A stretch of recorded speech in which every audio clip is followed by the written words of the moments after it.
पर महसूस की रहस्यमय मूवमेंट।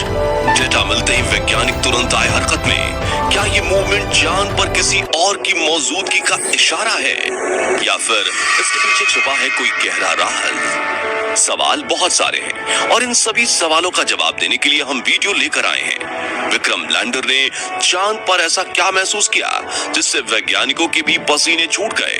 प्रज्ञान रोवर ने चांद पर कौन से नए तत्वों की खोज की है और क्या ये सारी खोज चांद पर एलियंस की मौजूदगी की तरफ एक इशारा है? ये सब कुछ हम आज आपको इस वीडियो में बताएंगे, इसलिए इसे अंत तक जरूर देखिएगा। साथ ही अगर आप चैनल पर नए हैं तो सब्सक्राइब जरूर करें। दोस्तों, जैसा कि आप लोग जानते ही होंगे, 23 अगस्त 2023 के दिन जब से हमारे चंद्रयान 3 ने चांद के दक्षिणी ध्रुव पर लैंड किया है, तभी से ये चांद के बारे में बड़े बड़े खुलासे कर रहा है। हमारे चंद्रयान 3 के विक्रम लैंडर और प्रज्ञान रोवर दोनों ही चांद के इस रहस्यमयी अंधेरी दुनिया के गहरे राज उजागर कर रहे हैं। इसी सिलसिले में विक्रम लैंडर ने चांद के इस हिस्से में अभी अभी एक अजीब तरह की मूवमेंट को नोटिस किया है। ये खबर इसरो ने अपने ऑफिशियल वेबसाइट और ट्विटर के माध्यम से हमारे साथ शेयर की है। इसमें इसरो के तरफ से बताया गया है कि विक्रम लैंडर में मौजूद एल्सा पेलोड ने लैंडिंग साइट पर कुछ मूवमेंट नोटिस की है। दरअसल हमारे वैज्ञानिकों ने विक्रम लैंडर और प्रज्ञान रोवर को चांद पर रिसर्च करने का काम करने के लिए कई अलग अलग तरह के पेलोड्स यानी साइंटिफिक इंस्ट्रूमेंट्स के साथ लैस करके भेजा है और एल्सा विक्रम लैंडर में लगे उन्हीं पेलोड्स में से एक है। एल्सा यानी कि instrument of lunar seismic activity. ये एक स्पेशल किस्म का साइंटिफिक इंस्ट्रूमेंट है जिसमें माइक्रो इलेक्ट्रो मैकेनिकल सिस्टम यानी कि MEMS नाम की बेहद छोटी और सेंसिटिव मशीन लगी हुई है। इसके अलावा इसमें कुल 6 सुपर सेंसिटिव एक्सेलेरोमीटर टूल भी लगे हुए हैं जो छोटे से छोटे मूवमेंट को भी कैप्चर कर सकते हैं। ये टूल्स बेहद छोटी स्प्रिंग्स की तरह हैं जो हल्का सा मूवमेंट होने पर ही खिसक जाते हैं और इनके खिसकने से इलेक्ट्रिसिटी जनरेट होती है जिससे पता चल जाता है कि इन्होंने कोई मूवमेंट नोटिस किया है। इल्सा का मुख्य काम चांद की सतह पर होने वाले कंपन को मापना है।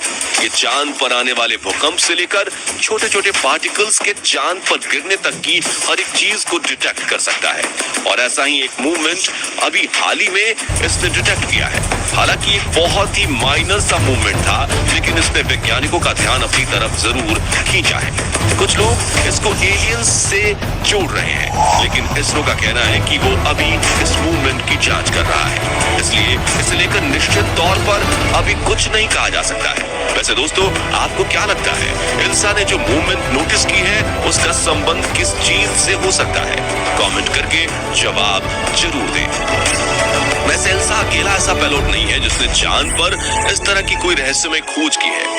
इसके अलावा विक्रम लैंडर के ही एक दूसरे payload radio anatomy of moon bound hyper sensitive ionosphere and atmosphere यानी कि रंभा ने सूर्य की किरणों से चांद के प्लाज्मा पर पड़ने वाले इफेक्ट का हैरतअंगेज डेटा वैज्ञानिकों को भेजा है।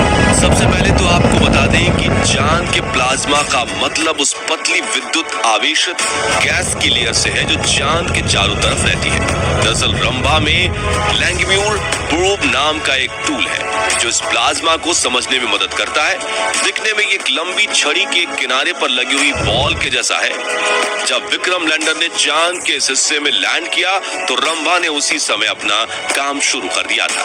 अपनी अभी तक की रिसर्च में इसने ये नोटिस किया है कि दिन की शुरुआत के समय चांद की सतह पर कोई बहुत ज्यादा आयन और इलेक्ट्रॉन्स नहीं पाए गए हैं। हालांकि जैसे जैसे दिन ढल रहा है ये इसके बारे में और ज्यादा डेटा कलेक्ट कर रहा है जो आगे वैज्ञानिकों के बहुत काम आने वाला है। एल्सा और रंभा के अलावा विक्रम लैंडर में चंद्रा सरफेस थर्मोफिजिकल एक्सपेरिमेंट यानी कि चेस्ट और लैंगम्यूर प्रोब यानी कि LP नामक पेलोड भी लगे हुए हैं और ये सभी साइंटिफिक इंस्ट्रूमेंट्स अपना अपना काम बखूबी कर रहे हैं। विक्रम लैंडर के अलावा प्रज्ञान रोवर भी चांद पर एक के बाद एक कमाल करके दिखा रहा है।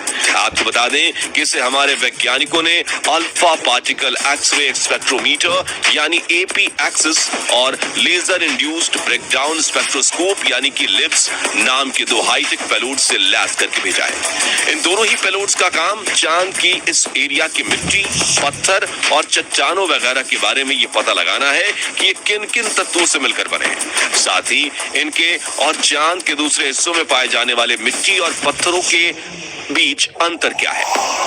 एपी एक्सिस की बात करें तो जैसा कि इसके नाम से ही पता चलता है, ये ऑब्जेक्ट का एक्सरे लेकर पता लगाता है कि उसमें कौन कौन से एलिमेंट्स शामिल हैं। आप ये जानकर हैरान रह जाएंगे कि अपनी अभी तक की रिसर्च में ये चांद की मिट्टी और पत्थरों में एल्यूमिनियम, सिलिकॉन, कैल्शियम और आयरन जैसे तत्व हो चुका है, जो कि अपने आप में एक बहुत बड़ी अचीवमेंट है और अभी भी इसकी खोज जारी है।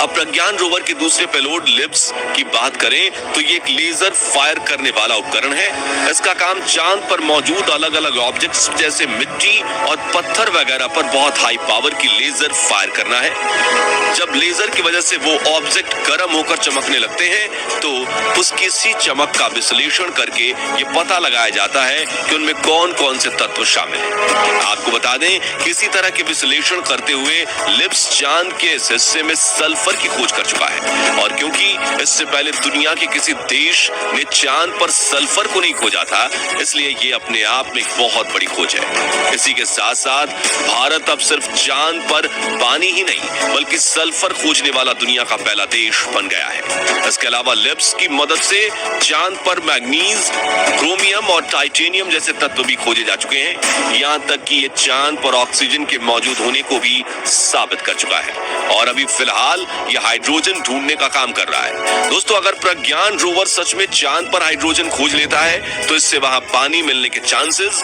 काफी ज्यादा बढ़ जाएंगे। हालांकि ये पानी लिक्विड फॉर्म में होगा या नहीं, इस पर कुछ भी कह पाना अभी मुमकिन नहीं है, क्योंकि चांद पर तापमान -248 डिग्री तक नीचे चला जाता है। साथ ही इस हिस्से यानी दक्षिणी ध्रुव में बहुत सारे ऐसे गड्ढे हैं जिनके अंदर करोड़ों अरबों सालों से सूरज की एक किरण तक नहीं गई है। ऐसे में ज्यादा उम्मीद यही है कि यहाँ पानी लिक्विड फॉर्म में नहीं होकर बर्फ के रूप में ही मिलेगा। आपको बता दें कि विक्रम लैंडर के साथ ही हमारा प्रज्ञान रोवर भी बेहद एडवांस है और सबसे बड़ी और गर्व की बात तो ये है कि लैंडर से रोवर और इनमें इस्तेमाल होने वाले छोटे छोटे कंपोनेंट्स तक सब कुछ इसरो वैज्ञानिकों ने खुद भारत में ही बनाया है। अब दोस्तों, ऐसा नहीं है कि प्रज्ञान रोवर जो हमें खोज करके हर रोज नया नया डेटा भेज रहा है, ये इसके लिए कोई आसान काम है, बल्कि इस अंधेरी दुनिया में इसका सामना हर रोज एक नई मुसीबत से हो रहा है, क्योंकि ये चांद का ऐसा हिस्सा है जिसमें गड्ढों की संख्या सबसे ज्यादा है और साथ ही ये जगह जगह बहुत ऊबड़ खाबड़ भी है। ऐसे में रोवर का यहाँ चलना और एक से दूसरी जगह पर जाना ही काफी मुश्किल का काम बन जाता है। उदाहरण के लिए अभी 4 दिन पहले ही एक सीधे रास्ते पर आगे बढ़ते हुए हमारे प्रज्ञान रोवर के सामने अचानक से गहरा गड्ढा आ गया था।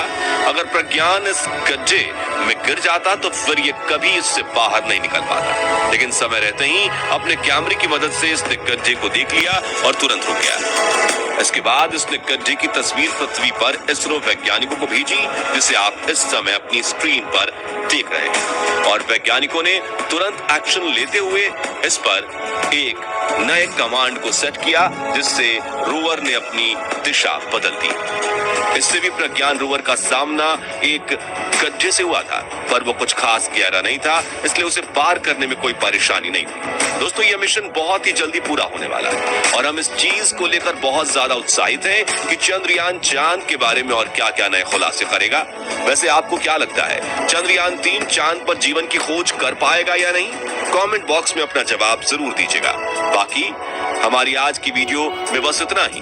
वीडियो अच्छी लगी हो तो इसे लाइक और शेयर जरूर करना और अगर आप हमारे फेसबुक पेज पर नए हैं तो पेज को फॉलो भी जरूर करें।